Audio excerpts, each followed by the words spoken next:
to another edition of Huffman's Headlines. I'm CE Huffman. I got to look at what's going on around the world, across the country on this. It's a Thursday. It's July 25th, 2019. Glad to see you here with me. Hey, I got the clock right here. It's set for our 10-minute conversation. And let's start it right now with a story that broke this morning. That capital punishment is going to be resumed by the federal government.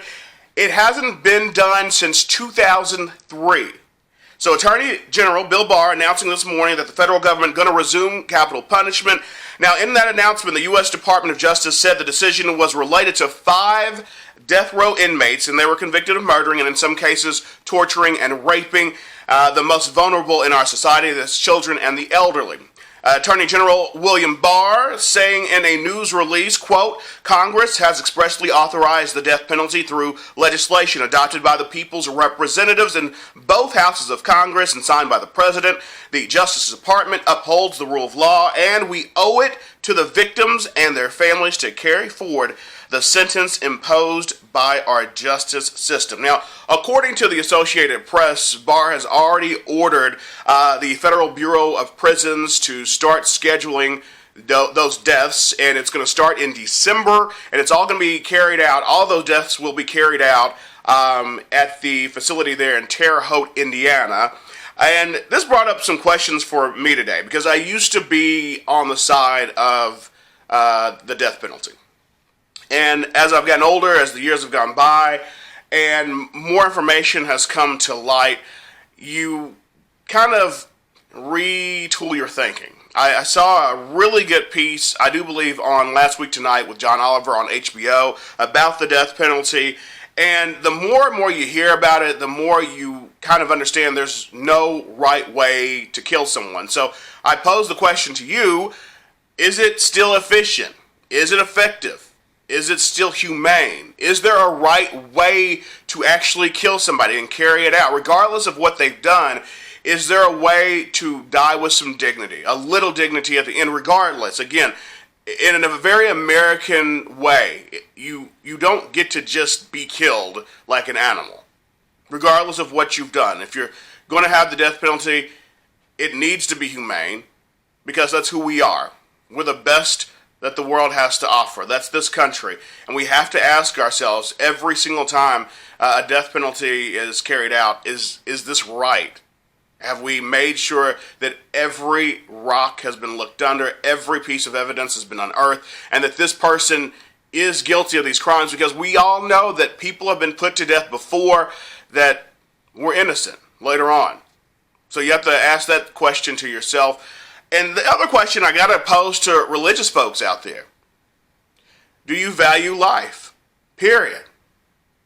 Not do you value life at birth, at conception. But if you are out standing, protesting the right to life at birth, don't you have to do it this time too? Don't you have to take up this issue as part of your religious beliefs? Is the death penalty what Jesus would do? I'd love to hear your comments down below. The other story making headlines today, Puerto Rico's governor calling it quits.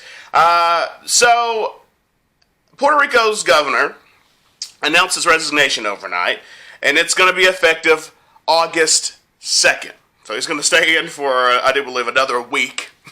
Now this comes after nearly 2 weeks of protest and political turmoil. It was all sparked by the leak of some insulting chat messages. And according to the Associated Press, the chat participants discussed the awarding of government contracts in ways that some observers called potentially illegal. They also insulted women. They mocked constituents, including victims of Hurricane Maria.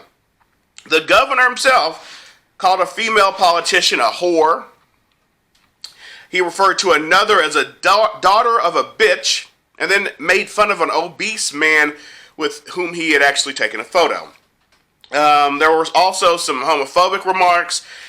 Now, earlier this week, a judge actually issued some search warrants for cell phones of government officials involved in that chat, and one of the search warrants said the officials in the conversation may have illegally divulged confidential government information. Thumbs up, though. I get a Huffman thumbs up to the people of Puerto Rico. This is what democracy looks like. You know, sometimes we put bad people into positions of power. They are human beings. They are flawed. But we put a lot of our heart, our soul into these folks, and sometimes they disappoint us. And sometimes they need to be shown the exit door, and the folks in Puerto Rico did that for their governor.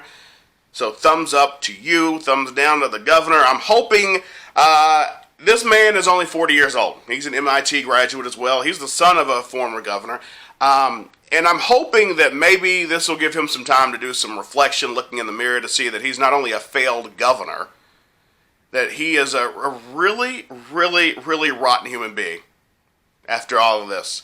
You see that he's a rotten human being. He knew he needed to step down earlier, but he was going to stay there regardless. But the good folks in Puerto Rico said, no, we're done with you. So you got a thumbs up, thumbs down on that one. Thumbs down for the governor, which will be the former governor next week, and thumbs up to the people of Puerto Rico. The next story, and I've only got a few minutes here to talk about because this one I think is super important. So CNN seeks $300,000, a $300,000 commitment to buy any ads in the next Democratic debates. They are hosting the next debates from Detroit.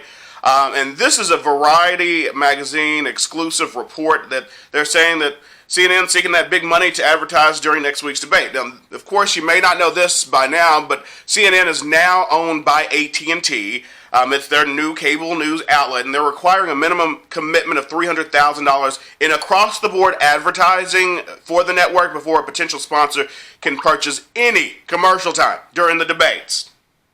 Now, the minimum requirement is pegged at around $300,000, and according to a person familiar with that matter, the 30-second spots during the debates are actually just going to run $110,000, and 30-second ads in CNN's primetime programs last few months, they were costing anywhere between $7,000 and $12,000. That's according to SQAD media costs. So essentially, what CNN wants is they want the company to say to them, I'll give you $300,000 as long as I can get an ad in the debates. And I'm sorry, but I see any commercial advertising in debates for the presidency of the United States as pathetic. I don't care if it's CNN, I don't care if it's Fox, ABC, CBS, all of the above, all of the around. There should be no advertising during these debates. First off, especially when you've got 2 nights of debates. You got 2 nights of debates, and you've got advertising. So we've got to take a break during those 2 nights of debates. We need every minute. We need to hear from folks for every single minute of those debates. And taking some time off to advertise so you can make some money off the democratic process is really sad. It's really pathetic. And to me, it doesn't show that CNN or any of these other networks, MSNBC did it as well. I don't think that you are taking the American people serious. You're not taking our current situation seriously. You are not taking democracy seriously. And it's a real shame. I get it. I've worked in television. News is expensive. It is not cheap. But sometimes you just have to do journalism correctly.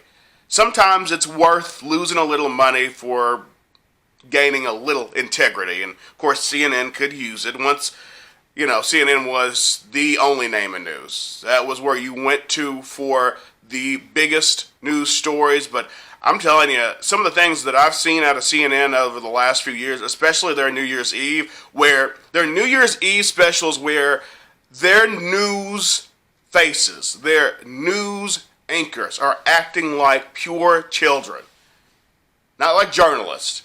And a lot of them can no longer call themselves journalists after something I've seen. And this all, to me, really started with that lottery-style drawing they did when they placed to see who was going to be in which night of the debate. It's not the lottery. This is not entertainment. And at some point, we have to stop selling everything. We have to stop selling out our system. We have to stop making everything a game show. Everything is not going to be exciting. It's not going to be,